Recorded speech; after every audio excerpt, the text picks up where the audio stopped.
ඔබව කම්පයා කළේ නැද්ද ඔබගේ පවුලේ ඇත් එක්ක?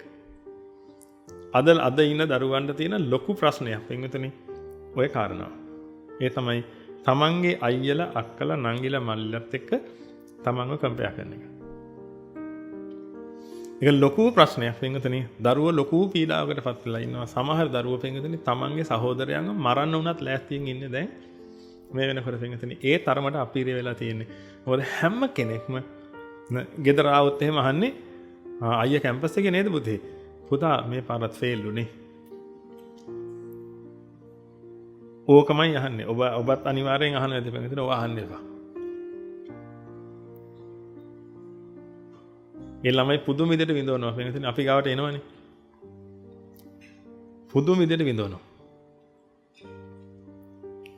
නිකම්ම හිතන්න අපි මෙතන අක්කා හරිය ලස්සනයි නංගි එහෙන කැතයි කියලා. නිකන් අපි හිතමු නිකන් ගෙදර. ඒ පොඩි එකේ ඉවරයි. ඒ හිනමනෙන් ගැලවෙන්නේ නැහැ ලේසියෙන් පිටින්. අක්කා ලස්සනයි නංගි කැතයි. අර හැමෝම වෙලා කතා කරන්නේ කාත් එක්ක? අක්කත් එක්ක. ලස්සන කියන්නේ අනේ හරිය ලස්සනයි පුතේ.